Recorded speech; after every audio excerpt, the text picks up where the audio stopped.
¿Qué va a causar el fin del mundo?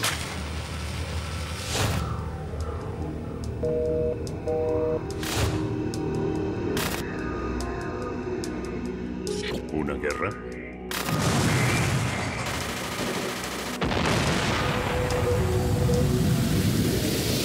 ¿Un desastre natural?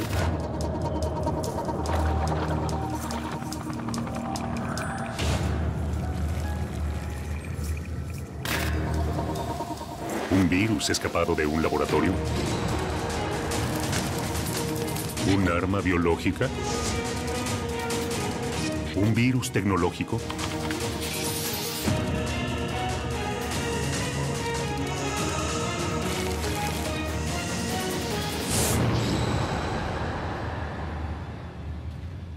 Pandemia.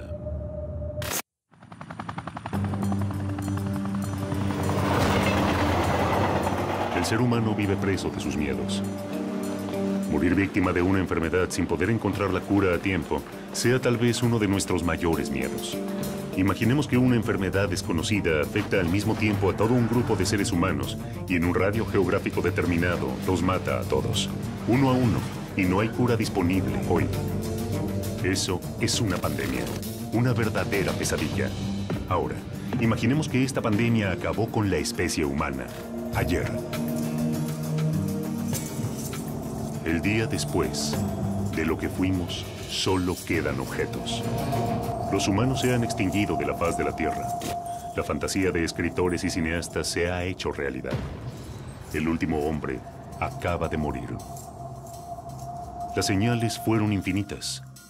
Viruela, peste negra, tuberculosis, gripe española, VIH, gripe A, ébola. Se cobraron millones de vidas a lo largo de la historia. Pandemias incontrolables que fueron sucediendo cada vez más seguido. Pero, ¿cuál desató el final?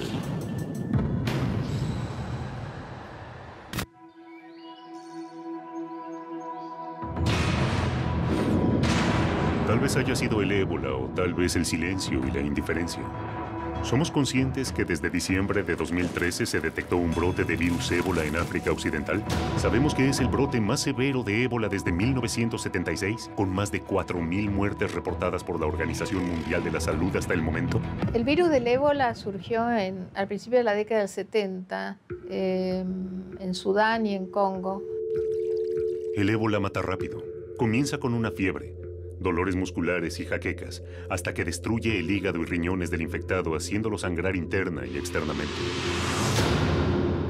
Todos los agentes microbianos quieren multiplicarse e invadir más y más y más, pero a veces no son muy exitosos porque matan al paciente y lo matan tan rápido, ¿verdad?, que no le da tiempo para que la persona transite y pueda infectar a otros. Ese es el caso del ébola, ¿no es cierto?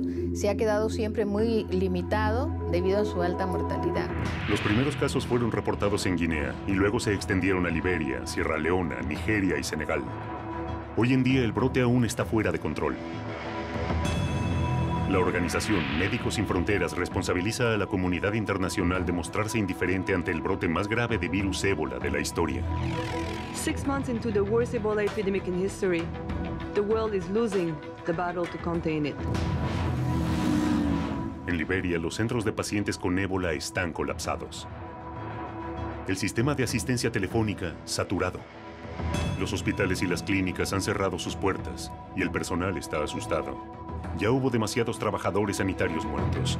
¿Actuará las Naciones Unidas y el resto de la comunidad internacional? Estados Unidos planea destinar $88 millones para combatir el ébola en África Occidental. ¿Pero esto será suficiente para sobrevivir a la última pandemia?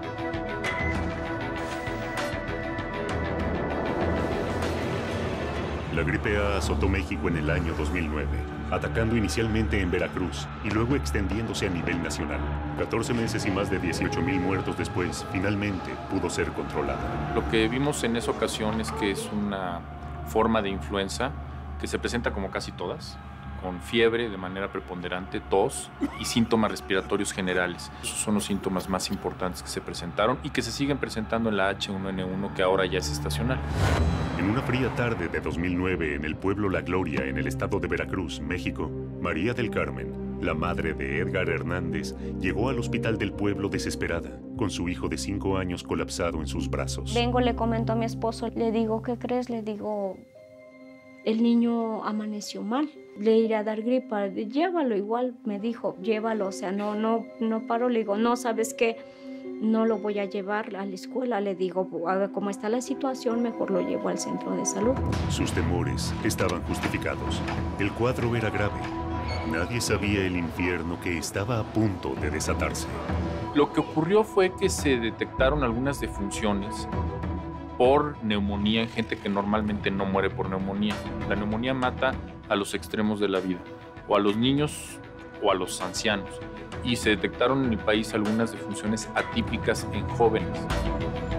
La Gloria es un pequeño pueblo de 3,000 habitantes en el estado de Veracruz.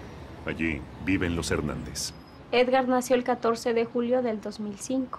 Fue sano, nació muy bien. No tuve problema con él en nada. ¿Qué clase de virus había contraído Edgar? ¿Dónde se lo contagió? Una amenaza invisible que puede estar en cada cosa que tocamos o comemos.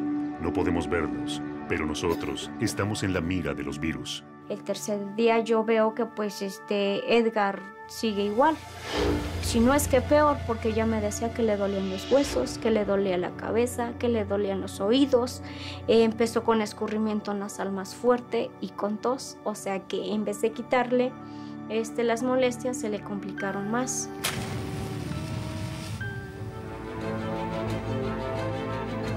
Algo extraño y macabro estaba sucediendo ante la mirada incrédula de todo el pueblo.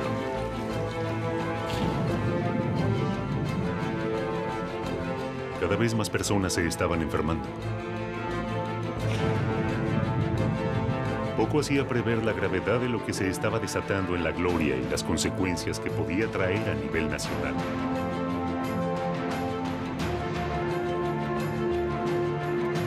Mientras tanto, el cuadro de Edgar se agrava. Es entonces cuando los Hernández reciben una visita inesperada. El cuarto día me mandan a traer y me dicen que tienen que tomarle una muestra al niño de garganta y de sangre.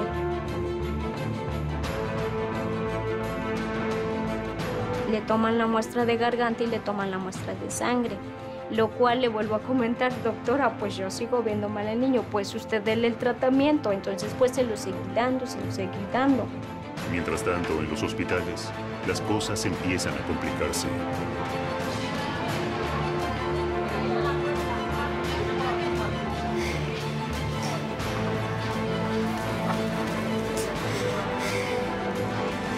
De esos 3 días para adelante, él ya no quiso comer nada. No quiso comer, no quiso tomar agua, no quiso nada. Él se sentía muy mal. Y la temperatura de no bajarle para nada. Se supo que era una nueva cepa del virus, específicamente la H1N1, hoy conocida como PDM09, pandémica 09, pero en ese momento no se sabía. Incluso se confundió, se le dijo que era la gripa del cerdo y la gripa porcina. Después de eso, estaba protocolizado en el plan de preparación y respuesta para una pandemia de influenza que había que tomar medidas de distanciamiento social. Eso es lo primero que había que tomar. Y por eso es que se toma la determinación el día 24 de abril, es decir, un día después de recibir los resultados del cierre de las escuelas.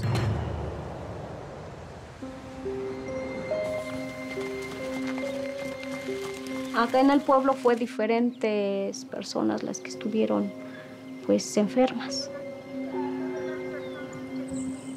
Pues la gente al principio pues reaccionó mal en la forma en que cómo es posible que haya sucedido todo esto, él nos contagió, él fue el que ocasionó todo. Entonces yo, en defensa de mi niño, ¿saben qué, señoras? Un momentito, porque Edgar no ocasionó esto. La familia Hernández se sentía acorralada. El miedo por la salud de Edgar y la sociedad que necesitaba un culpable los iba hundiendo día a día en la desesperación. Sin embargo, algo comienza a ocurrir. Algunos habitantes de La Gloria atribuyen sus problemas respiratorios a la contaminación de residuos porcinos en criaderos ubicados a 8,5 kilómetros al norte del pueblo.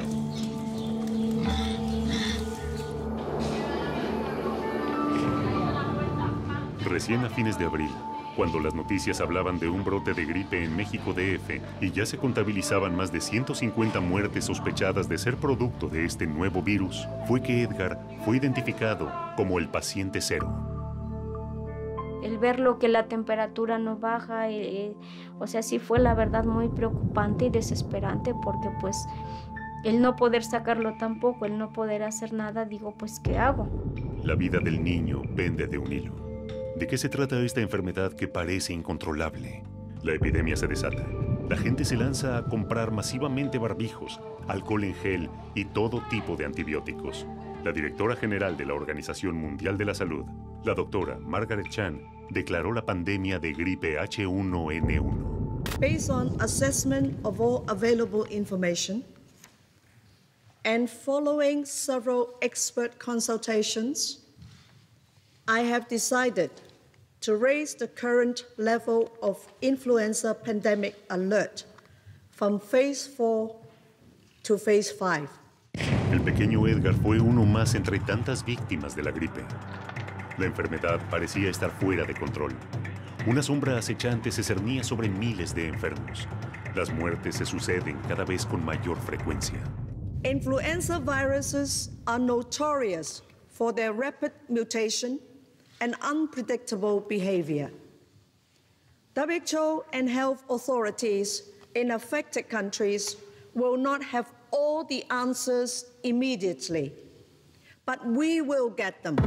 Si tenemos un medicamento que no funciona, en lo que llega la vacuna y el medicamento no funciona, entonces hay que recurrir a las medidas de distanciamiento social, las medidas, digamos, estrictamente de salud pública. Realmente una sorpresa, no porque no estuviéramos preparados para que viniera una pandemia, porque realmente ya había todo un movimiento y unos procedimientos en marcha para prepararse para una pandemia.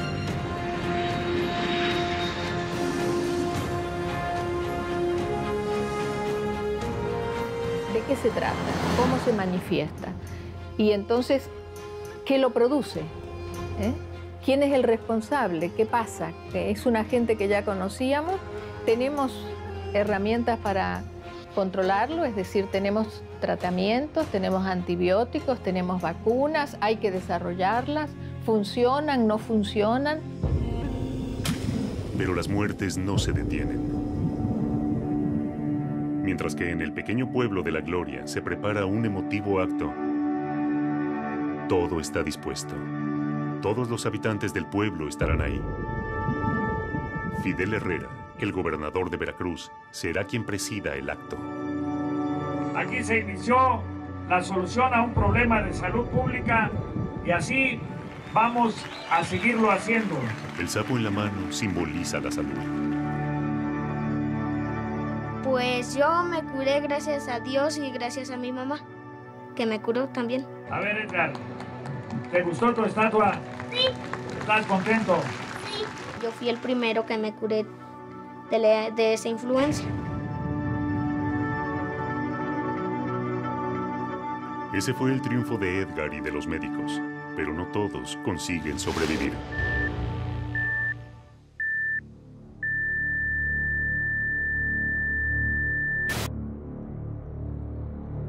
¿Todas estas muertes se podrían haber evitado? ¿Realmente se dio a conocer la magnitud de esta pandemia?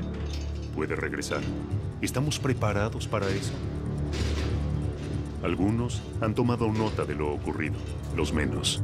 Los virus se modifican, mutan, son infinitamente más rápidos que la burocracia y están en todas partes. La gripe A tuvo un antecedente. Y en el año 2007 se trató de aislar el virus exhumando el cadáver de Mark Sayce, fallecido en 1919 a causa de la gripe A, también conocida como gripe española.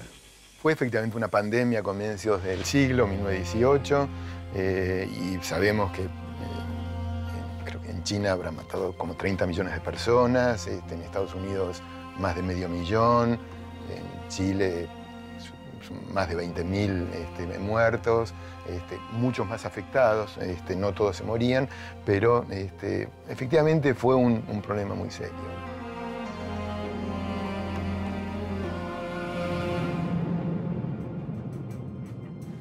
Mark Sykes fue un teniente coronel del ejército británico que combatió en la Primera Guerra Mundial. Fue muy importante su aporte como diplomático, de tal manera que una vez finalizada la guerra, fue enviado a París a la Conferencia de la Paz.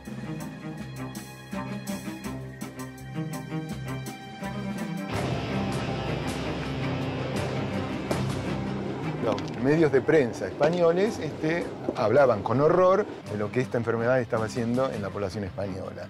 Los medios de prensa franceses, por las condiciones políticas y coyunturales del momento, lo ocultaban o los obligaban a ocultarlo. En el caso de la gripe española, la peculiaridad de la pandemia es que impacta en un periodo corto y después desaparece de escena.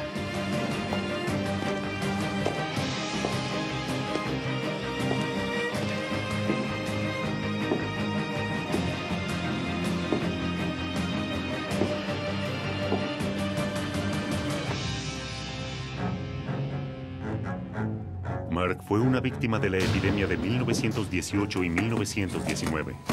El hombre que logró sobrevivir a una de las guerras más cruentas de la historia.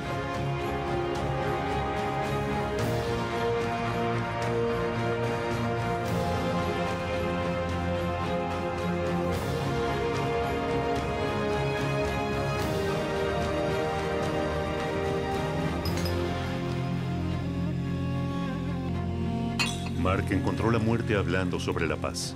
Murió en París, solo, en su cuarto de hotel a los 39 años. Para trasladar su cuerpo a Inglaterra, se lo puso en un ataúd de plomo, sellado.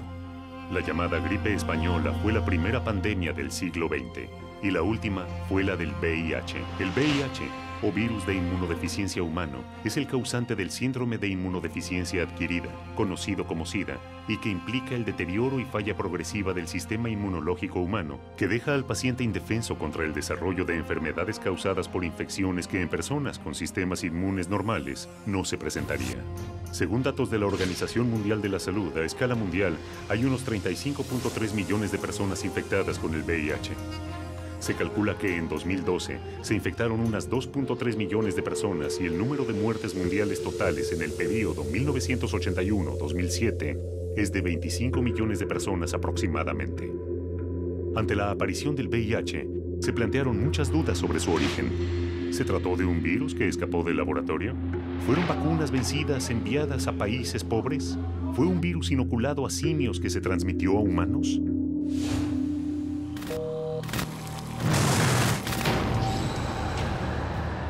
Pensamos que las vacunas, los antibióticos, los medicamentos nos mantendrán a salvo. El uso excesivo e innecesario de antibióticos genera bacterias resistentes. Una bacteria imbatible, la superbacteria. No podemos combatirla. Es un problema que les demos antibióticos a los animales que comemos. Un peligro que pensamos que está lejos nuestro. Y sin embargo, nos acecha a cada momento, en cada rincón de los lugares que transitamos, a través de la gente que nos rodea. La tuberculosis es una enfermedad que ha acompañado al hombre en toda su historia.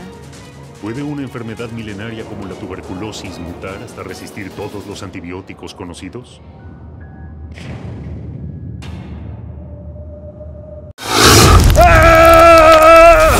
Estamos buscando las picaduras y mordidas más dolorosas de la historia. ¡Wow!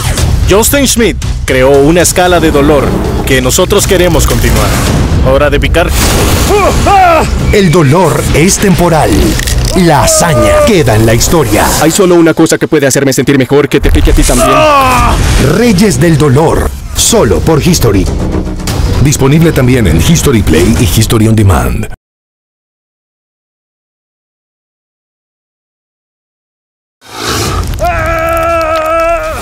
Estamos buscando las picaduras y mordidas más dolorosas de la historia. ¡Wow! Justin Schmidt creó una escala de dolor que nosotros queremos continuar. Hora de picar. El dolor es temporal. La hazaña queda en la historia. Hay solo una cosa que puede hacerme sentir mejor, que te pique a ti también. Reyes del dolor, solo por History. Disponible también en History Play y History On Demand.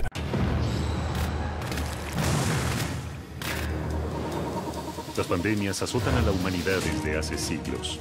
100 años atrás, la gripe española mató a más de 50 millones de personas en Europa y Estados Unidos. Y en el año 2009, brota la gripe A, causando el mayor pánico en México, dejando más de 8.000 muertos. La mutación de bacterias es una realidad y los antibióticos ya no pueden protegernos.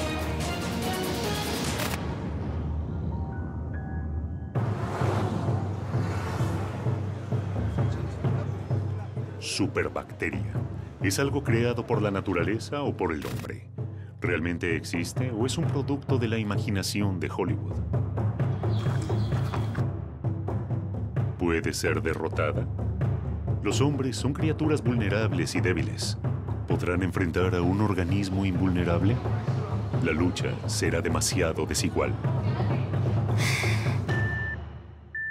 En los países más desarrollados, obtener antibióticos es muy complicado. Si uno quiere conseguir antibióticos en Canadá o en Alemania, el único que lo puede dar es un médico. En Latinoamérica, los farmacéuticos generalmente venden antibióticos simplemente con... Uno va al farmacéutico y le dice, me da 10 gramos de ampicilina y puede llevarse lo que quiera. Es un problema muy serio. El exceso del uso de antibióticos genera bacterias resistentes. ¿Cuántas veces compramos medicamentos sin receta? ¿Cuántas veces se trata de la recomendación de un amigo, un vecino o un compañero de trabajo? La resistencia a los antibióticos es lo que yo llamo una pandemia silente, que progresa muy lentamente, pero que ya nos lleva a una situación global de emergencia.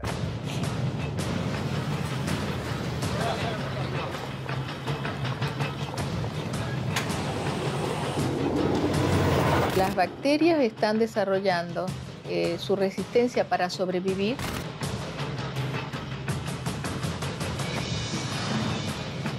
Las personas usan de manera indiscriminada el uso de los antibióticos, la venta de los antibióticos, la cantidad de antibióticos que se vende. Hemos alimentado a un asesino en serie.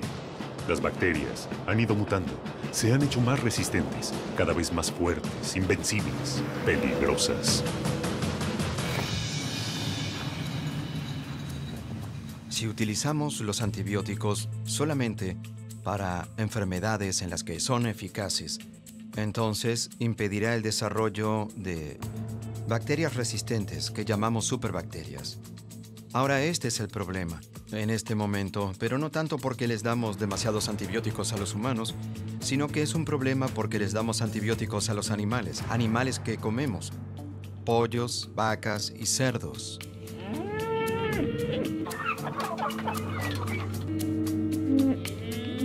Hacia fines del siglo XIX, en pocos lugares se duda que la tuberculosis tiene algo que ver con el hacinamiento, tiene que ver con las largas jornadas de trabajo, tiene que ver con malas condiciones de vida. La tuberculosis es una enfermedad que ha acompañado al hombre en toda su historia, inclusive son de las enfermedades que se pueden encontrar en las momias egipcias y en distintos restos que tenemos de la antigüedad, ¿no? Y tenemos dos tipos de resistencia. Tenemos resistencia a algunos de los medicamentos, que cuando hacemos entonces una intensificación y un cuidado más cercano y un seguimiento más estrecho, le llamamos resistencia a múltiples drogas. Pero hay otra variante que son las más extremas, que son algunas bacterias que ya se han detectado que son resistentes a todas las drogas. La tuberculosis es una enfermedad que por mucha gente hubiera pensado que se extinguió, que ya no es un problema. Sin embargo, hay análisis que dicen que 1/3 de la población mundial está infectada con tuberculosis. Generalmente esas personas no van a tener ningún tipo de síntomas. Es un pacto entre el sistema inmune y la bacteria, pero cuando ese pacto se rompe porque la persona está inmunosuprimida o hay un problema con el sistema inmune, como un HIV o con un tratamiento de quimioterapia, ahí el pacto se rompe y la bacteria sale. Jorginho Nunes era un popular periodista deportivo de la radio y la televisión, columnista del diario O Povo, que en 2013 se encontraba atravesando el mejor momento de su carrera. Yo conocí a Jorginho hace unos 15 años, en la radio Tupí, donde él hacía varios programas por la mañana y también por la noche comentando fútbol. Tomé conocimiento más o menos en septiembre, octubre de 2013. Y ahí, al final de la semana estaba en Angra do Rei, le hablé. Tienes que examinarte, no te puedes quedar tranquilo, que examinen ese ganglio, pues todos los exámenes de sangre, todos los estudios por imágenes no daban un diagnóstico. ¡Conseguí! ¡Ya valió!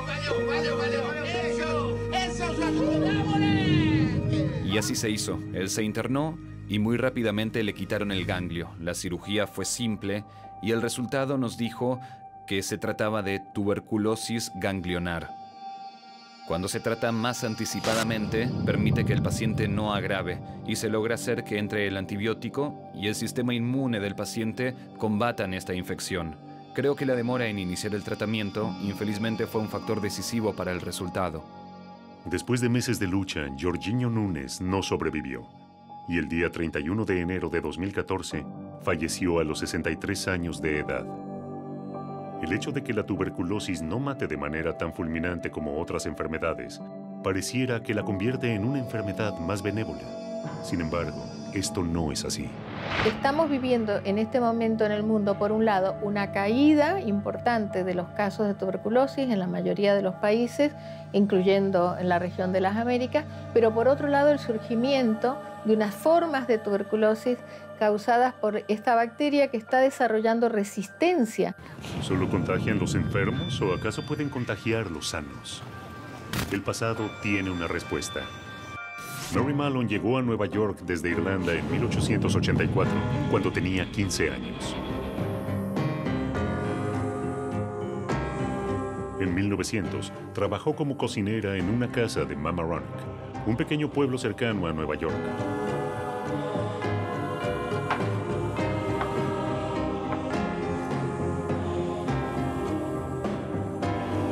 En menos de 2 semanas, la familia contrajo la fiebre tifoidea.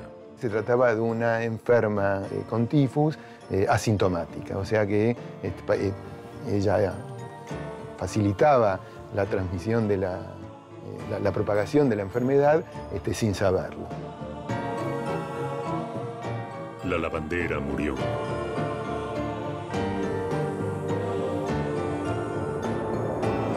¿Qué fue? ¿El agua? ¿Las manzanas? ¿Qué? La fiebre tifoidea es una enfermedad que es transmitida por una bacteria y fundamentalmente por vía gastrointestinal. La forma más frecuente de transmisión es a través de los alimentos o del agua contaminada.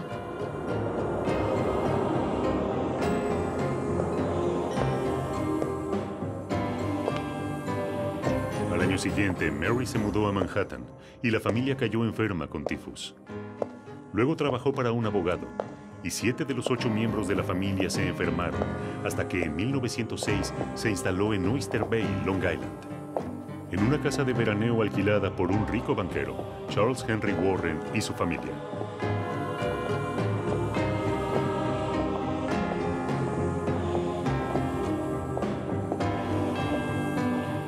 Maggie, la más pequeña de la familia, era quien más disfrutaba de las vacaciones.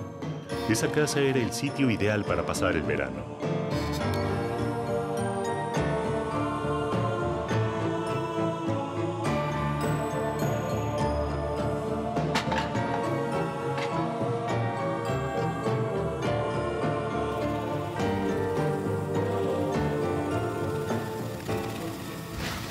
Sin embargo, esos maravillosos días de sol y juego terminaron.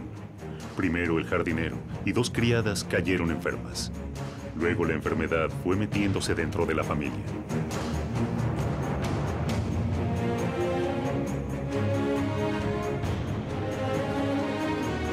Pocos días después, la pequeña hija de Warren cae enferma. Delira de fiebre. Las noticias no son buenas.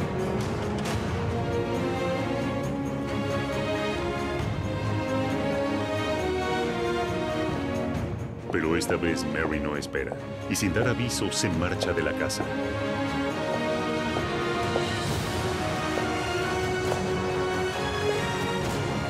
¿Qué estaba ocurriendo? ¿Era solo la mala suerte de Mary? ¿Por qué huyó? ¿Sospechaba que algo estaba ocurriendo? Ella no podía imaginar que se trataba de la primera portadora sana de tifus de los Estados Unidos.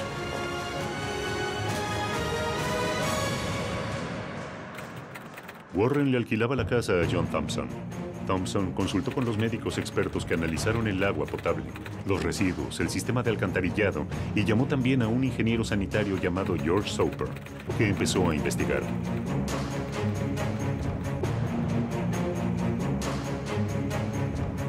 Soper interrogó a la familia y a los criados. Incluso fue más lejos y pidió una lista de los invitados que recibieron en las últimas semanas. Soper fue descartando uno por uno a los entrevistados y, por supuesto, le llamó la atención que Mary Mallon se hubiera despedido.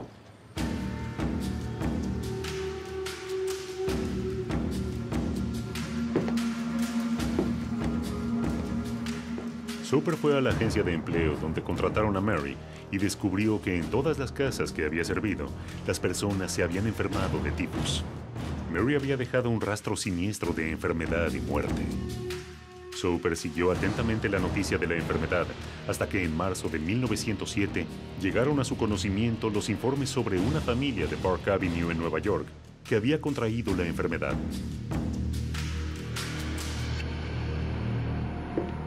Allí fue Soper.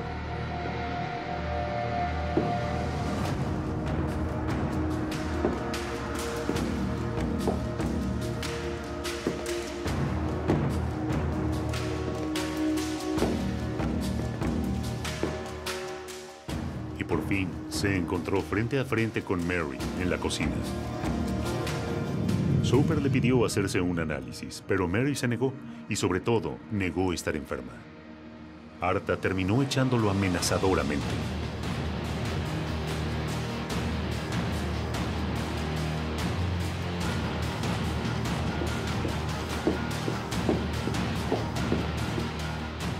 Mary fue aislada y murió 23 años después. Pero no murió de tifus, sino de neumonía. Ella nunca terminó de comprender cómo podía contagiar una enfermedad que no padecía. Estas bacterias tienen la capacidad de albergarse en algunas personas, no producirle nada o una enfermedad leve, y entonces estas personas pueden transmitir y son elementos importantes en la transmisión. Portadores sanos, superbacterias o virus. La naturaleza nos responde de una manera brutal en una lucha desigual. ¿Quién domina a quién? ¿El final de nuestra especie solo se reduce a este combate? Todos recordamos el atentado contra las Torres Gemelas. Pero solo unos días después, se desató un ataque con armas biológicas que tuvo en vilo al mundo entero. Me sentí como atacada y sentí paranoia. ¿Puede una bacteria viajar en algo tan simple como una carta y generar pánico a una nación entera? Un extraño duelo se llevó a cabo en los campos malditos de Rossignol. ¿Podrá Louis Pasteur derrotar al carbunco y cambiar la historia de la ciencia para siempre?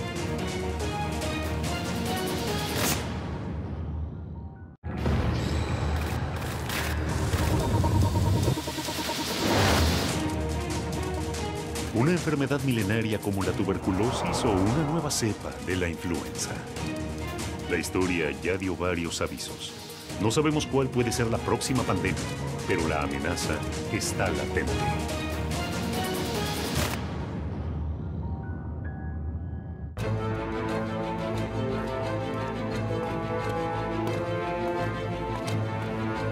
¿Cómo empieza una pandemia? Nunca sabemos cómo emerge una nueva enfermedad ni cómo se propaga hasta contagiar, enfermar y matar hasta después de que lo hace. La multiplicidad de factores nos desconcierta y nunca llegamos a tener ese control. Los seres humanos usan ese aprendizaje para prevenir futuros brotes. Pero, ¿es posible plantar una nueva enfermedad? Mesurar su dosis y calcular la cantidad de muertes que puede cosechar. ¿Puede el terrorismo controlar lo incontrolable? ¿Qué se necesita para esto? Tal vez no sea necesario una superbacteria para acabar con la enfermedad, ni siquiera un gran ejército. A lo mejor se necesita un solo hombre para lograrlo. Según el FBI, el doctor Bruce Edward Sibbins, investigador estrella del Instituto de Investigaciones Médicas de Enfermedades Infecciosas del Ejército en Fort Detrick, puso en marcha su abominable plan. Casey Chamberlain llevaba una vida normal. Tenía solo 23 años cuando esto ocurrió. Estaba viviendo en la ciudad de Nueva York y mi último trabajo fue en el Nightly News, así que cuando todo esto ocurrió en septiembre de 2001 fue cuando llegué a la NBC. Casey fue a trabajar como todos los días. Llegó en horario, preparó su café y se dispuso a organizar el correo. Un día más de rutina. Cuando llegó a su escritorio, una carta llamó su atención. Era un sobre blanco más pequeño de lo habitual y parecía estar redactado por un niño. Yo era secretaria en la recepción. Asistíamos a los productores, hacíamos cualquier cosa que cualquiera necesitara y una de nuestras tareas del día era abrir el correo de nuestro corresponsal Tom Brokaw. Así que era cualquier otro día, o eso pensé. A pesar de lo inusual que le pareció el hecho de que un conductor de noticiero recibiese una carta de un niño, Casey igual decidió abrir el sobre. Así que cuando lo abrí, hallé este pequeño pedazo de papel blanco. Creo que eran 2 pedazos de papel y mi cerebro a veces no lo recuerda. Pero en su interior estaba esta sustancia.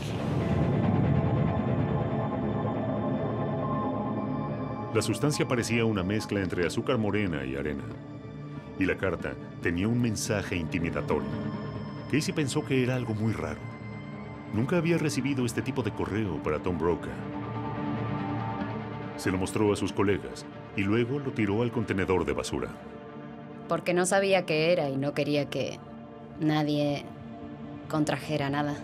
Nadie le dio demasiada importancia. Las amenazas y los insultos en un canal de noticias suelen ser moneda frecuente, y mucho más por esos convulsionados días. La contaminación había sido cutánea, y los síntomas se presentaron 10 días después. Si las esporas hubieran sido inhaladas, los síntomas se habrían presentado al día siguiente. El fin de semana empecé a sentir que estaba resfriándome, y en mis glándulas empecé a sentir dolor.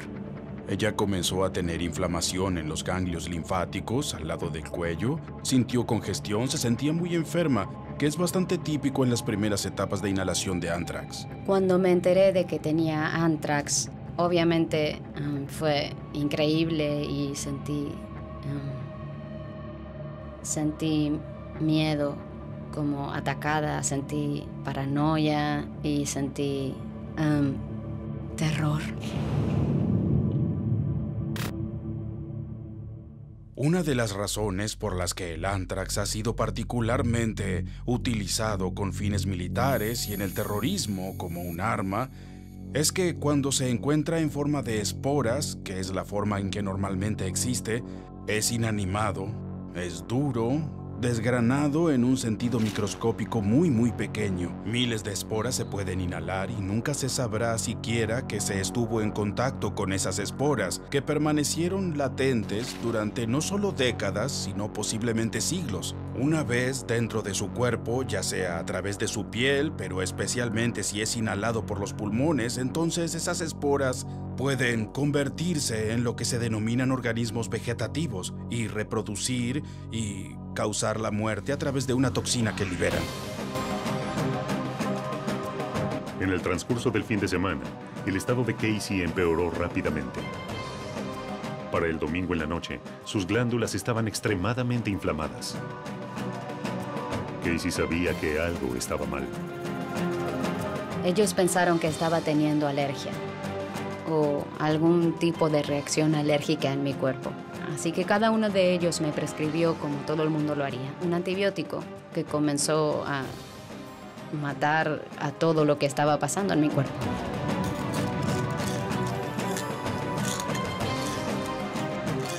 Más de 30,000 personas estaban consideradas en peligro, ya que podrían haber sido expuestos si se les dio antibióticos preventivos. Algunos de ellos continuaron tomando antibióticos durante 60 días después del momento en que supuestamente habían sido expuestos. Pero cuando tuvimos un programa ofensivo, había muchas técnicas que se utilizaron para determinar si un ataque biológico sería eficaz, mediante la liberación de gérmenes y sustancias químicas. En San Francisco, en el sistema de metro de Nueva York, unos cientos de pruebas a lo largo de los Estados Unidos, ninguna consideraba la posibilidad de enviar esporas a través del correo. A Casey le diagnosticaron que tenía anthrax cutáneo y tuvo que pasar 100 días en aislamiento. Por sugerencia de su familia, su casa fue registrada en busca de esporas del veneno. No encontraron una enorme cantidad de las peores esporas. Muy pequeña cantidad. Pero decidí que quería destruir mis cosas. Así que lo hicieron por mí. Tenía un departamento entero, todo destruido.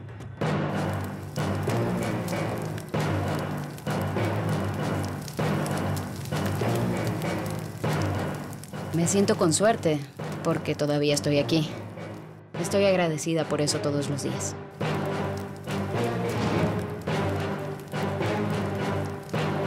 ¿Se puede matar a la humanidad con este método o simplemente mandando cartas contaminadas? ¿O existe otra forma más masiva de utilizar el anthrax? Si las esporas son dispersadas en 100 kilómetros, contaminan 100.000 kilómetros de tierra. Si se las compara con armas nucleares, el área afectada es 300 veces mayor y en lugar de durar unos segundos, dura varios días.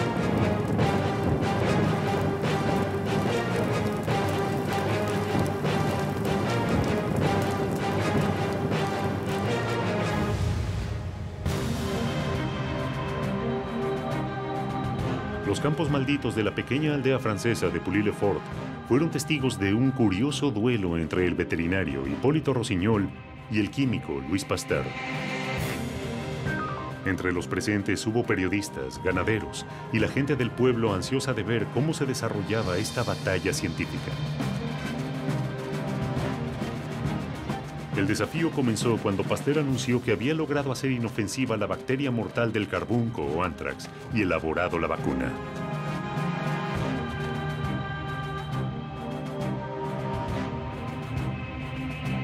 La Sociedad de Agricultura puso las cabezas del ganado para el desafío y Rossignol ofreció su firma en Pouilly-le-Fort, muy cerca de París. Allí, Pasteur inoculó su vacuna en 24 carneros, 6 vacas y una cabra, y dejaron 21 animales sin vacunar, y los marcaron como pertenecientes a Rossignol.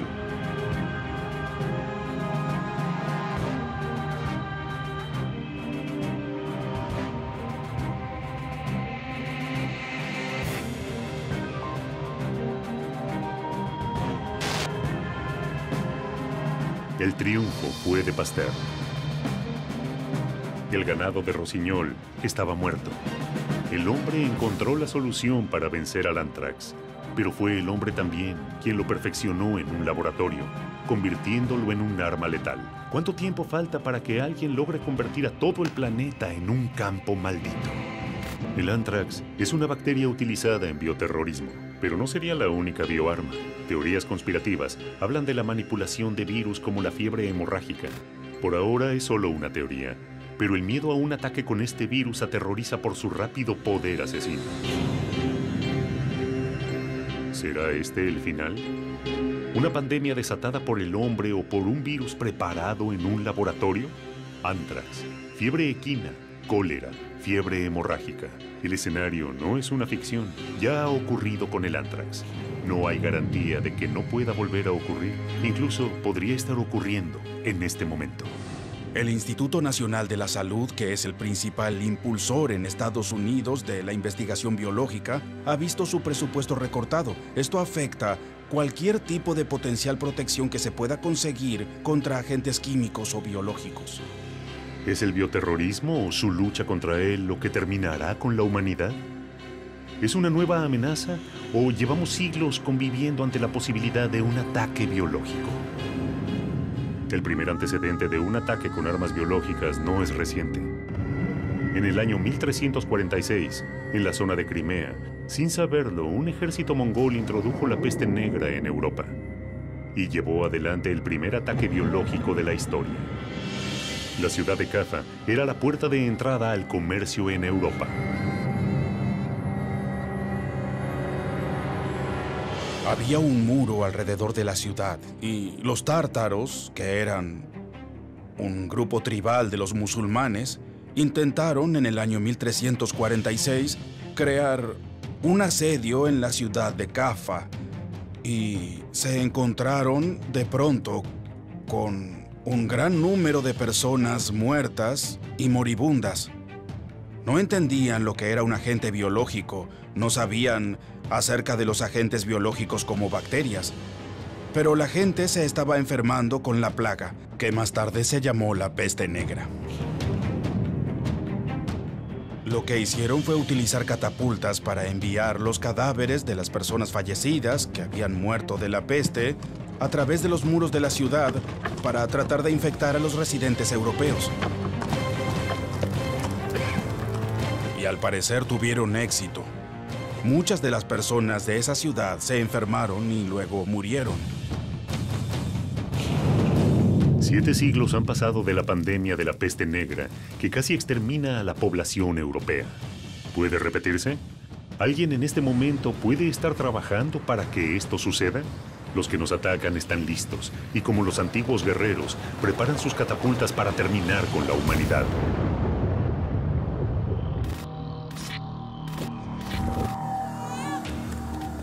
Las distancias ayudaron históricamente al hombre para protegerse de las pandemias. Pero el mundo cambió y las comunicaciones evolucionaron. No solo nosotros viajamos más lejos en menos tiempo. Los virus nos acompañan. ¿Qué pasaría si un viajero llevara la peste alrededor del mundo en 24 horas? ¿Podría un solo infectado con ébola diseminar el virus en varias escalas de un vuelo?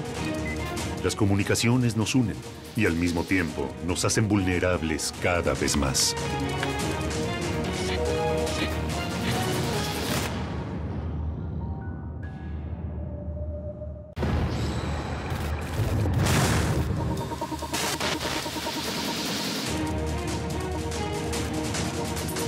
Campos malditos, enfermedades milenarias, bacterias multiresistentes a todo tipo de antibióticos, ataques con cartas infectadas, todos posibles detonantes de la próxima pandemia.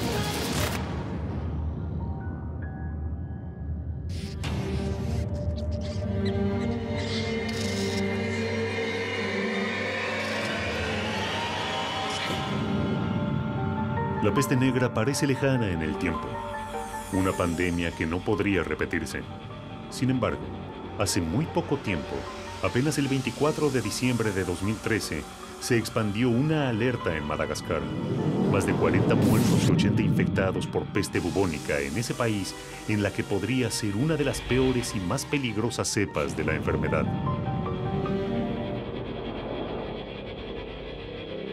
¿Volverá a subirse al barco? ¿O esta vez preferirá un medio más veloz para propagarse? Hoy en día asistimos a la revolución de los transportes y las comunicaciones. Las distancias se han ido achicando. Hoy, un viaje entre Londres y Madrid dura no más de 2 horas y media. Hace 7 siglos, un viaje de Londres a España podía durar un mes. En 1345, Alfonso XI de Castilla firmó un tratado con Eduardo III de Inglaterra, sellando la alianza matrimonial de sus hijos Pedro y Juana. Juana se prepara para marcharse de Londres rumbo a España. Juana llevará un precioso vestido para su boda. No sabe cómo será Pedro. Hace mucho tiempo que lo imagina. Dicen que es moreno. Dicen que es un año mayor que ella. Desde que tiene recuerdo, sabe que va a casarse con Pedro. No se lo cuestiona, es así. Su padre, el rey, sabe lo que hace. Es por el bien de Inglaterra. Los enemigos acechan, y ella cumplirá su rol. Pero los enemigos no solo están fuera del castillo. La peste bubónica también es una de las enfermedades que llamamos bíblicas o medievales, ¿no? Junto con la fiebre tifoidea, el cólera, la fiebre amarilla, fueron las grandes amenazas de la humanidad hasta el siglo XIX.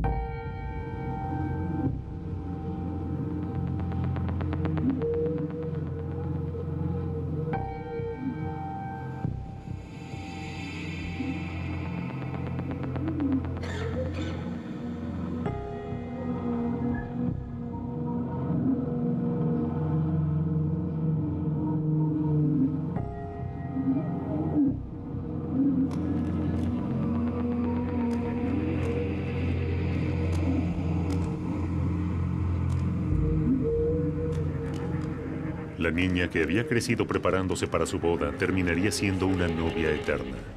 Al llegar a Burdeos, había fallecido.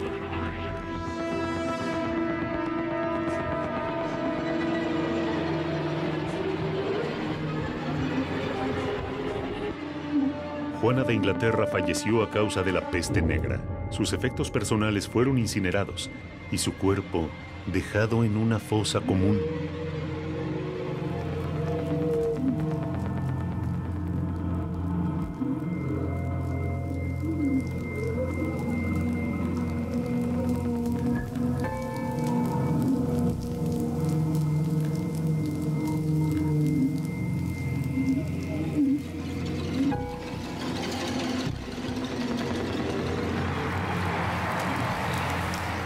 Como tantos otros, como un tercio de la población europea, y sumado a los efectos indirectos de la desorganización social provocada por la enfermedad, desde las muertes por hambre hasta el fallecimiento de las niñas y ancianos por abandono, por falta de cuidado, 50 millones de personas murieron.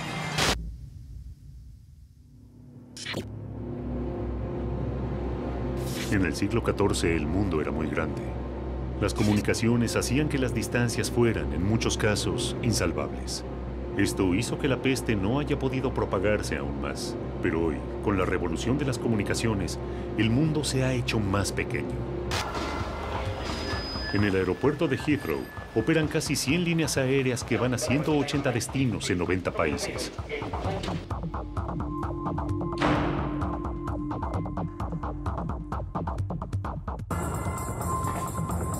Thomas está en tránsito. Es ingeniero. Regresa a su hogar en Düsseldorf. Viene de Abu Dhabi, donde estuvo trabajando para su compañía. No se siente bien. Piensa que se ha resfriado por culpa del aire acondicionado. No se imagina que contrajo coronavirus o síndrome respiratorio de Oriente Medio, ni tampoco a cuánta gente es capaz de contagiar. Jennifer tiene 40 años. Es médica.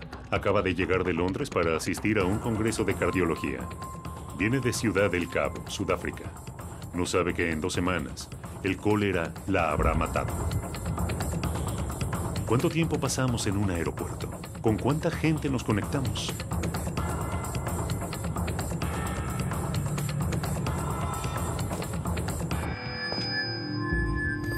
Kyung-ki es representante de una firma coreana y está regresando a Seúl.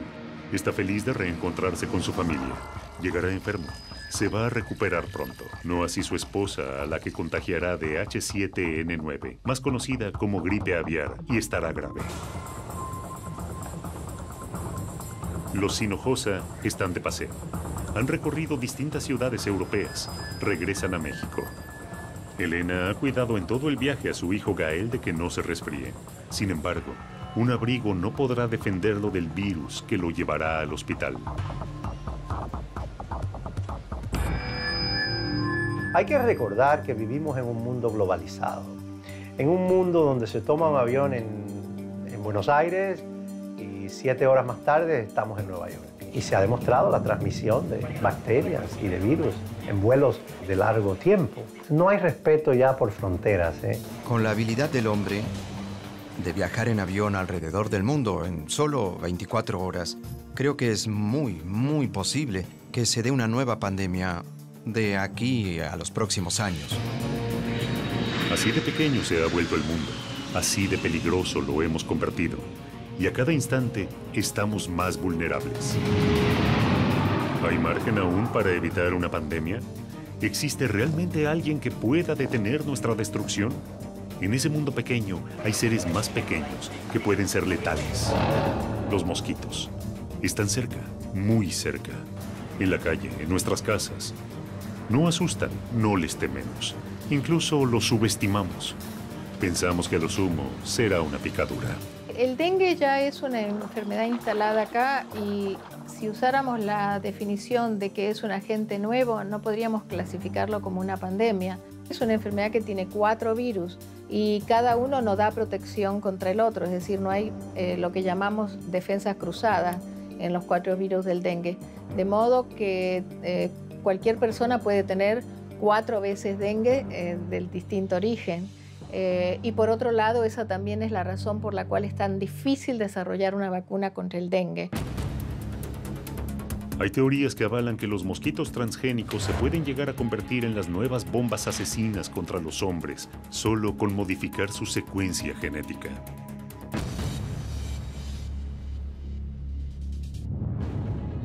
Los virus pueden traer consigo una pandemia, pueden aniquilar a una especie, pero los virus que aniquilan al hombre no solo pueden ser biológicos, también pueden ser informáticos.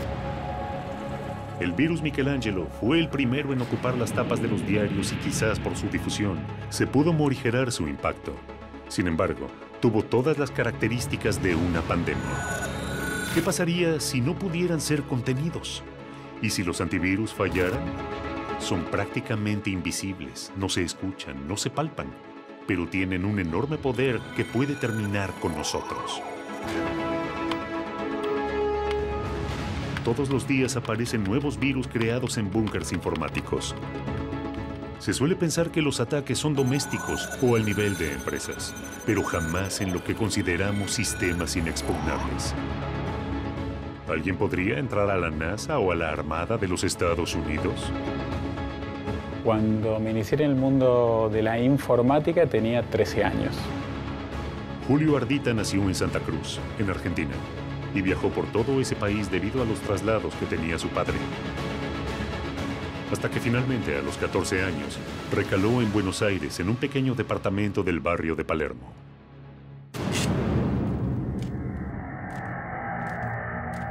En ese momento, digamos, un tío mío me había regalado una computadora y un módem, digamos, más que nada, que la velocidad de ese módem era muy baja, era el equivalente a 300 baudios. O sea, piensen que hoy en día una conexión, digamos, estándar de 1 mega equivalía a 1 millón de baudios. Entonces eso me llevó a interconectarme con otras computadoras, a aprender, a conocer.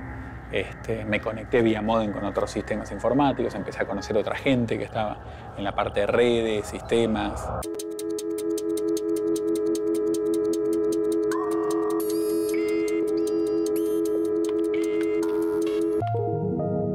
Como desafío, digamos, iba intentando entrar en distintos sistemas, aprendiendo técnicas nuevas. Bueno, fui entrando en distintos sistemas hasta que iba probando y tratando de detectar o encontrar como nuevos objetivos o cosas más interesantes para entrar. Eso me llevó a intentar entrar en sistemas de la NASA, del Departamento de Defensa de Estados Unidos, de la Marina norteamericana, distintos sistemas críticos. A medida que vencía más barreras de seguridad, la curiosidad de Julio se hacía cada vez más grande. La NASA piensa que son cerca de 300.000 computadoras, o sea, es muchos sistemas. Una vez no encuentra las cosas en su propia computadora, contarlas en 300.000 es más complejo. Pero bueno, dentro de eso, parte de lo que vi jugando y entrando fue lo que en su momento era una especie de Google Maps que hoy existe, digamos, realmente era impresionante. Uno ponía las coordenadas y tenía el archivo de la vista satelital del día anterior de cómo estaba. Eso realmente era muy impresionante. Julio pudo entrar a la NASA a través de la Universidad de Harvard. Jugando llegué hasta ahí y donde por el año, digamos, 95 detectan ellos en Estados Unidos, particularmente una persona que yo ingresé a los sistemas informáticos donde estaban los expedientes y casos de los juicios internos de la Marina de Estados Unidos.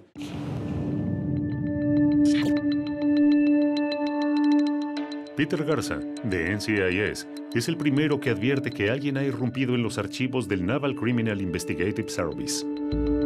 Comenzó a rastrearlo, solicitó una orden judicial y se abocó a la búsqueda de la filtración. 3 meses duró la investigación. Después de 3 meses de investigaciones, Peter descubrió el origen del sistema de rastreo. Buenos Aires, Argentina.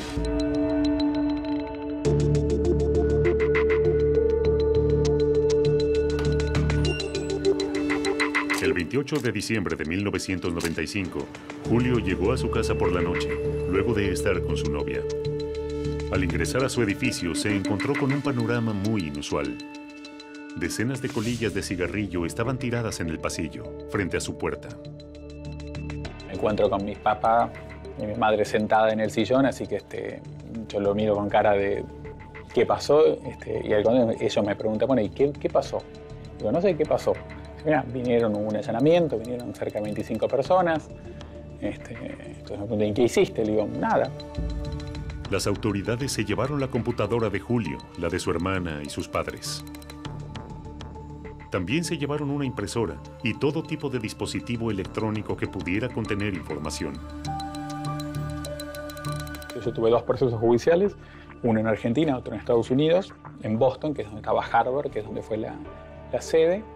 Y bueno, en la Argentina el proceso judicial demoró casi 4 años. Digamos, como no era un delito lo que había hecho, pero sí yo había utilizado la conexión de internet de Telecom sin pagarla. Entonces lo que el juez en Argentina definió básicamente es una multa por el tiempo de uso de internet que había utilizado gratis sin pagar. El segundo proceso judicial era en Estados Unidos. Julio tenía pedido de captura de Interpol. Viajé para Estados Unidos a Boston. Allá tuve ese proceso judicial. Una vez en Boston, Ardita se reunió con el juez y los fiscales. En esa reunión llegaron a un acuerdo y ultimaron los detalles de cómo sería la resolución del caso. Tal cual lo que se definió sucedió. Julio terminó trabajando para el FBI durante su acuerdo de silencio por 10 años y hoy es una autoridad en la materia.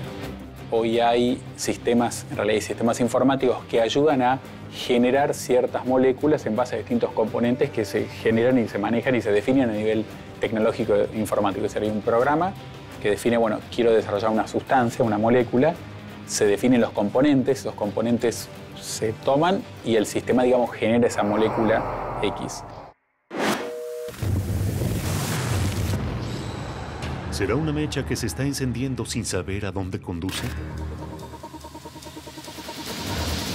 ¿Son los virus los que pondrán un punto final a la historia del hombre sobre la Tierra?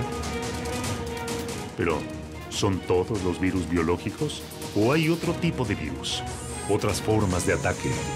La tecnología ya forma parte del cuerpo humano. Pero, ¿puede la vida de un joven con una desgarradora historia cambiar para siempre gracias a los avances tecnológicos? Puede haber venido de cualquier lugar. Se transmite por la saliva.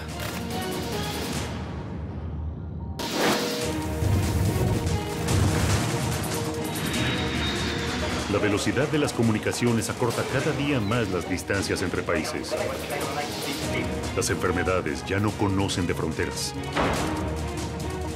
En 2009, algunos países prohibieron los vuelos que provenían de regiones con brotes de influenza.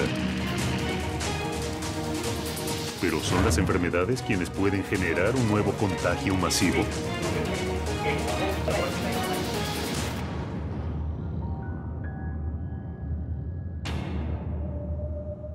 ¿Es posible entonces utilizar la tecnología para modificar la genética y crear un superhumano? ¿Se puede generar un virus tecnológico que desate una pandemia y acabe con la especie humana tal y como la conocemos ahora?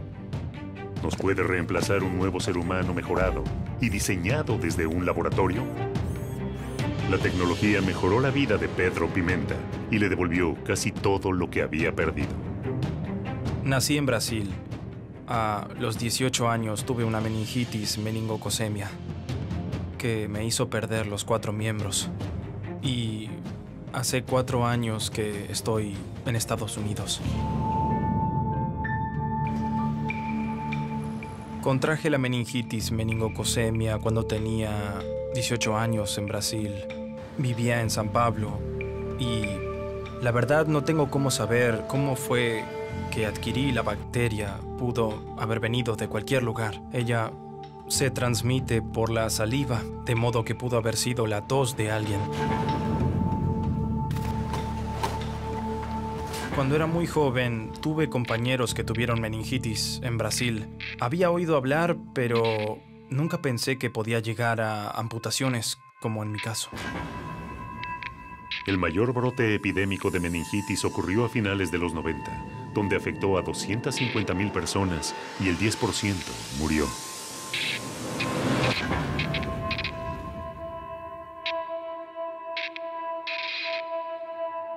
Aquel 11 de septiembre de 2009 era un viernes común para Pedro.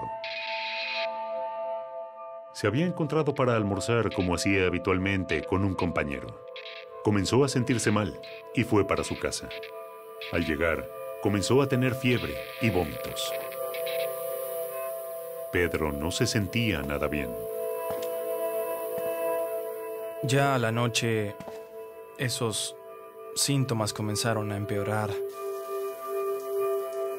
Yo estaba solo en casa. Al pasar la noche ya estaba muy mal y me llevaron a un hospital local. Dijeron que tenía una infección y me mandaron de vuelta para casa. Ahí me quedé 4 horas durmiendo. Pedro no podía dormir. Su cuerpo ardía por la fiebre. Y el dolor era tan agudo que casi no podía moverse. Fue una pesadilla. Su cuerpo lo abandonaba mientras él trataba de conseguir ayuda. Por suerte pude tomar el celular que estaba cerca de mí y llamé a mi hermano que estaba durmiendo en otro cuarto de la casa. Y él atendió el teléfono. Cuando vinieron para mi cuarto, yo ya estaba prácticamente muerto en ese momento.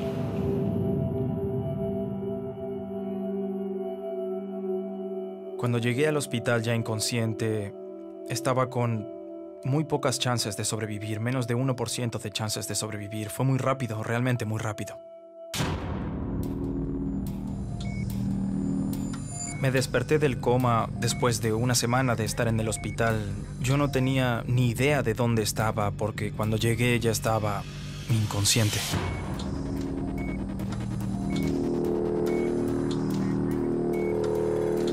La primera visión que tuvo Pedro fue de sus miembros completamente gangrenados, en estado de putrefacción. Podía ver parte de mis huesos, mis músculos, una escena terrible. Cuando desperté del segundo coma, la primera visión que tuve al volver, yo estaba bajo los efectos de varios remedios y todo era muy confuso. Estaba somnoliento y la primera visión que tuve fue de mi cuerpo debajo de la sábana. Pude ver el contorno de mi cuerpo. Y fue un shock porque yo tenía 1,80 m de altura y de repente miré el contorno de mi cuerpo y era pequeño. Fue algo que me produjo mucho miedo al futuro, sumado a aquella realidad. Mirando mi cuerpo fue terrible, terrible.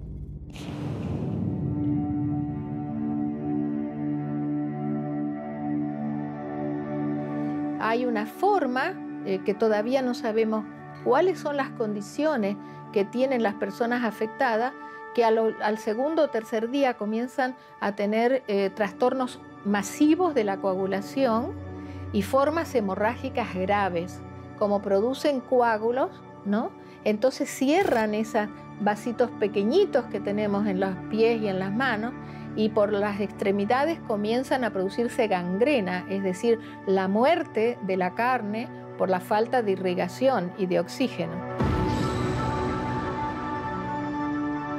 Una semana después de ser amputado, llegaría el momento que cambiaría el curso de la recuperación de Pedro.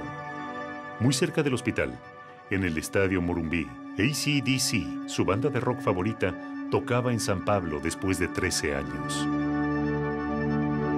Yo estaba conmocionado. Fue terrible. Empecé a desesperarme.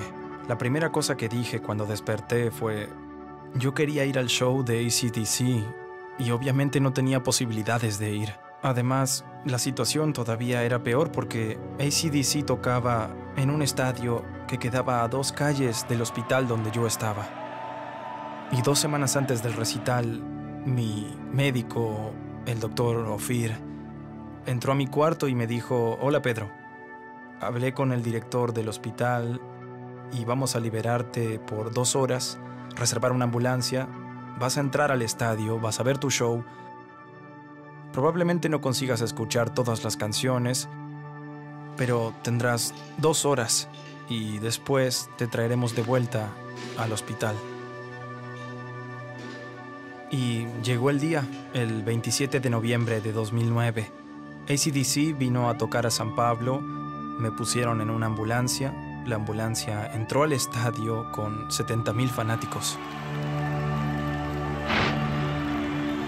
Cuando salí fue cuando vi que, vaya, tuve una de las mejores noches de mi vida en esa situación, y fue cuando vi que podía divertirme, que podía tener una buena vida. Había tenido una noche fantástica en una situación así, entonces mi vida no acabó. Fue una experiencia memorable ver a AC/DC aquella noche. A partir de ese momento, Pedro comenzó una nueva vida. Conocí a Kevin Carroll, el presidente de Hanger. Decidí llamarlo porque yo quería otra perspectiva. Quería saber si era posible abandonar la silla de ruedas y ser una persona independiente sin usarla. Cuando lo conocí, Pedro estaba en silla de ruedas, sin brazos ni piernas. Una de las frases que me dijo que me quedaron marcadas fue: no tienes que adaptar el mundo a ti, tú tienes que adaptarte al mundo. Tiene una computadora dentro de la rodilla, así como también sensores que llegan hasta el piso. Así que en el momento que da un paso con la prótesis, el sensor detecta la superficie sobre la que está parado e instantáneamente envía una señal a la articulación de la rodilla, que asegura que la rodilla está preparada para cada paso que quiera tomar. Como resultado, Pedro es completamente independiente. Él puede caminar, puede correr un poco si quiere también, puede manejar su auto. Ha ganado mucha independencia gracias a sus prótesis. En las manos correctas, la tecnología le devolvió a Pedro parte de su vida. Pero ¿qué ocurriría si esta tecnología fuese utilizada por las manos equivocadas? Cuando se trata de la dirección a la que la tecnología está yendo, ¿quién sabe a dónde será que nos lleve? En las manos equivocadas podría ser destructivo. No sabemos eso, solo el futuro nos lo dirá. Y el hombre también es un sistema. ¿Esta poderosa arma creada por el hombre se terminará convirtiendo en su asesino? Como un dios asesinado por su propia creación, no quedará más rastro del hombre sobre la Tierra. Hace poco más de un siglo, la teoría de la evolución determinó que el Sapiens sapiens, nuestra especie, se había ido formando a la luz de la selección natural.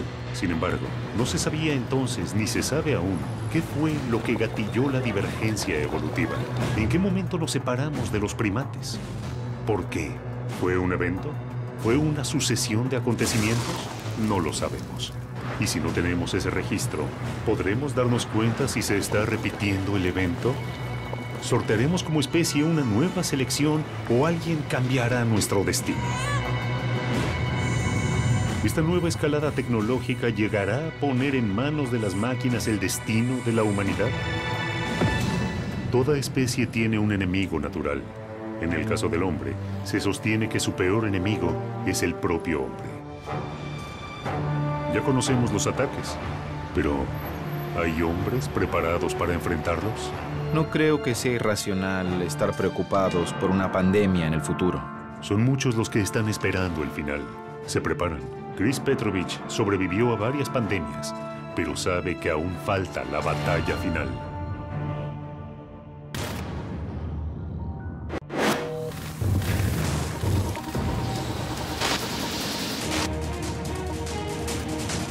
La tecnología nos protege y a la vez nos hace más vulnerables. Mientras nadie espera una pandemia por un arma química o un virus tecnológico, hay gente que se está preparando.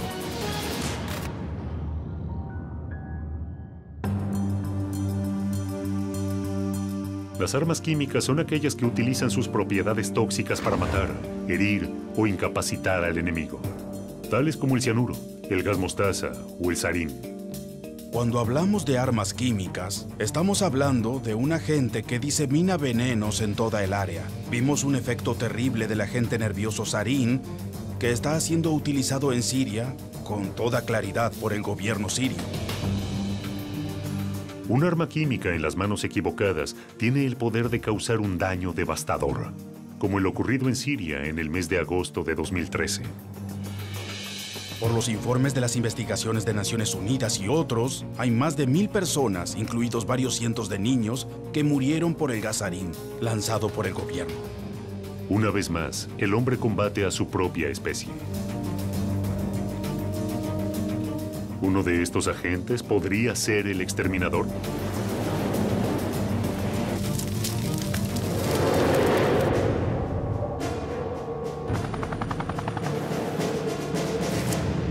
Chris Petrovich vive en Miami, pero nació en Perú en 1969.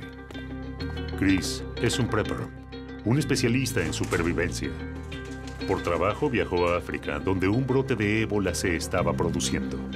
Cuando estuve en África, el virus ébola me ponía nervioso, pero mucho más los cuerpos apilados en las calles. Yo estuve en Uganda, en Kenia, Tanzania, en abril y mayo del 94, cuando hubo una gran cantidad de muertos.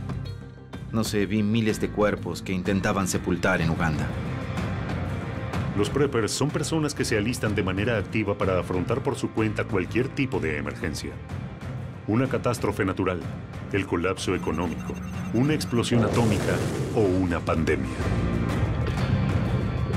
Les gusta usar esa palabra porque es más suave y correcta políticamente. Pero yo vengo de la vieja escuela donde más que nada son sobrevivientes, que siempre fueron mal vistos, porque el resto de la gente ve a los sobrevivientes como si fueran personas antigobierno, cosa que yo no soy.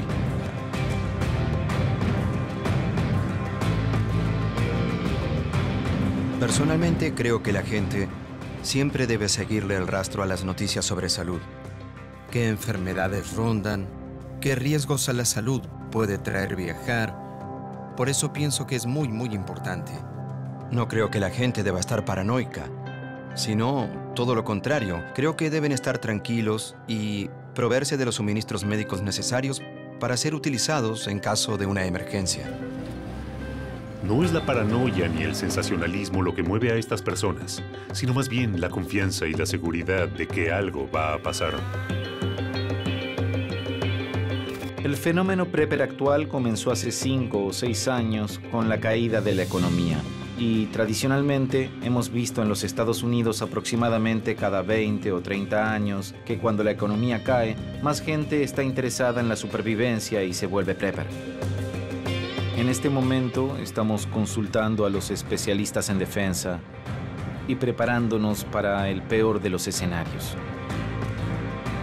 Mucha gente cree que los preppers están locos, pero yo creo que es una locura el negar la posibilidad, para ti o para alguien en tu familia, de evitar ser víctima de un desastre en algún momento de la vida. Lo mejor sobre la preparación en general es que si te preparas para una emergencia, te preparas para la mayoría de ellas. Chris sabe que si se llegara a desatar una pandemia, la mayoría del equipamiento sería el mismo. Máscaras de gas, barbijos, lavandina.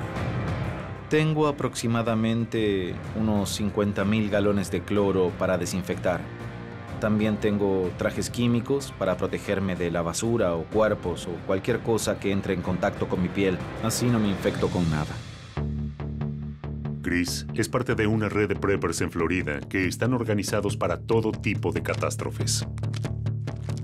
Si algo sucediera como un apagón de energía o una tormenta solar como en 1859, que nos dejara sin ningún tipo de energía o comunicación, mi red, mis amigos y mi entorno ya tendríamos equipos de comunicación de refuerzo.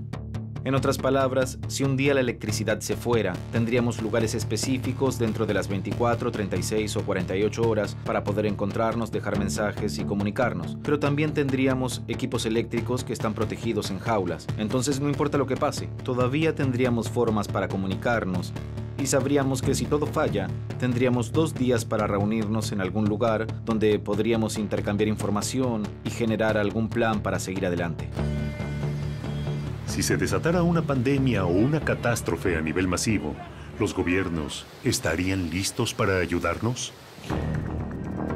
El 9/11 fue en gran escala el peor ataque en suelo americano. Ciertamente esperamos que algo así no vuelva a suceder. Pero hay gente, ciudadanos, que sienten que algo así a gran escala podría volver a ocurrir. Estados Unidos está dando grandes pasos y ha gastado millones, miles de millones de dólares en la aplicación de nuevas medidas de seguridad para que algo así no vuelva a suceder.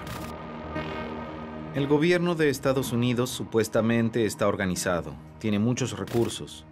Si llegara a haber una pandemia o un desastre que golpee muchos lugares en Estados Unidos, el gobierno solo puede responder con todos estos recursos, con toda esta gente para asegurar quizás solo al 5% de la población. Los ciudadanos estarán a la deriva. Petrovich cree que el derrumbe está próximo y se prepara para ello. En mi lugar especial tengo lo que la mayoría debería tener. Lo primero, agua. Segundo, comida. Y tercero, tener suministros médicos. Y luego deberían tener también paneles solares, linternas, solo lo básico, botas, ropa, suministros que necesitarás para esperar 2 meses o 6 meses, para cuando las cosas se pongan difíciles. No creo que sea irracional estar preocupados por pandemias en el futuro, sobre todo teniendo en cuenta tanta inestabilidad económica y política. Si el desastre llegara a ocurrir, los preppers parecen estar listos, pero millones no. ¿Será suficiente para evitar la extinción?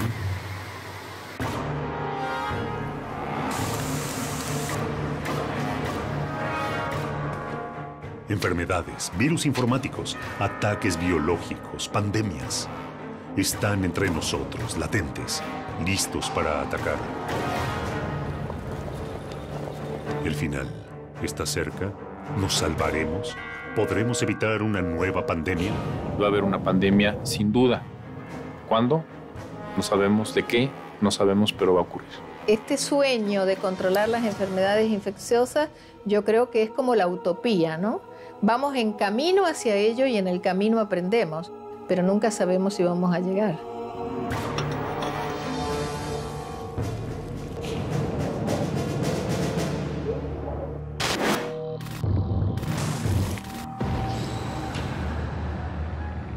El término chikungunya deriva de una palabra en idioma makonde, un grupo étnico del sudeste de Tanzania.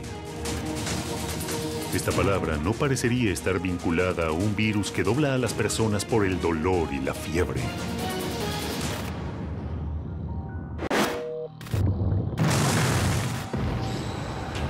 Las pandemias han trazado un ADN de muerte a lo largo de la historia, azotando a la humanidad, arrancándole su bien más preciado, la vida. Mientras tanto, y como en una película de ciencia ficción, los Estados Unidos de América anuncian el primer muerto por ébola en tierra americana.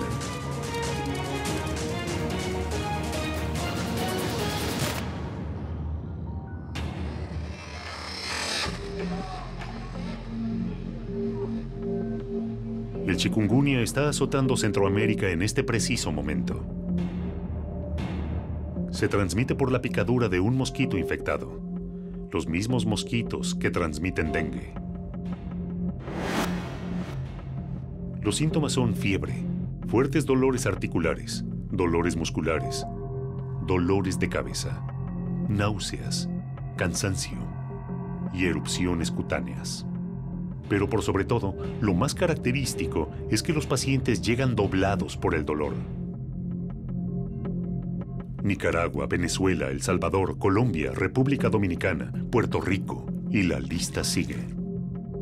La cantidad de afectados ya asciende a 90,000 y al menos se reportaron 22 muertos.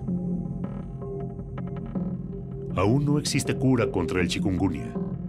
Y si bien su tasa de mortalidad no es alta, los síntomas que causa son tan intensos que lo hacen un riesgo enorme para las franjas de la población más expuestas. Pero, ¿podría esto cambiar? ¿Podría el chikungunya mutar genéticamente y empezar a contagiar entre humanos? ¿Podría transformarse este virus en una pandemia que encorve a toda Latinoamérica? La respuesta aún no existe. Hoy, los gobiernos de los países afectados están enfrentando este nuevo enemigo, tratando de ganarle la batalla por vidas humanas. Se necesita prevención, educación y recursos. La lucha es constante y a diario.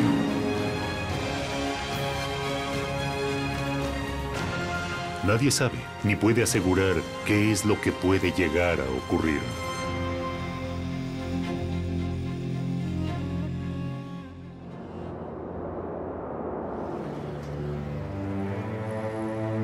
El gran interrogante es si una pandemia puede terminar con la humanidad. Se han imaginado escenarios y recorrido algunos de los peligros que han afrontado los hombres. Desde la peste negra hasta el bioterrorismo. Desde la gripe española hasta las armas químicas. Víctimas, investigadores, médicos, periodistas y testigos han intentado dar su propia respuesta. ¿Se hará oídos sordos a todo lo dicho? ¿Se cerrarán los ojos para no ver?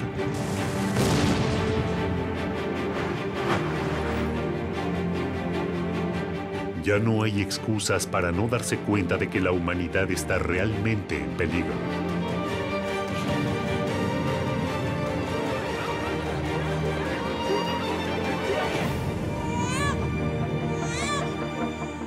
¿Desde dónde llegará el golpe fatal?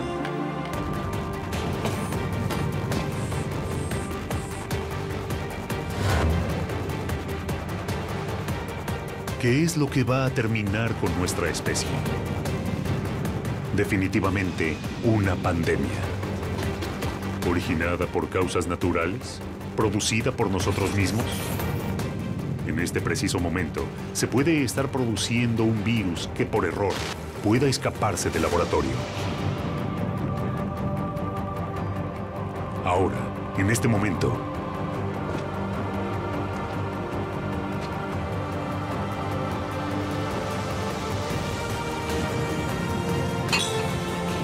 ¿es una batalla perdida? ¿Cuándo llegará? ¿Pronto o nunca? Eso depende de la humanidad.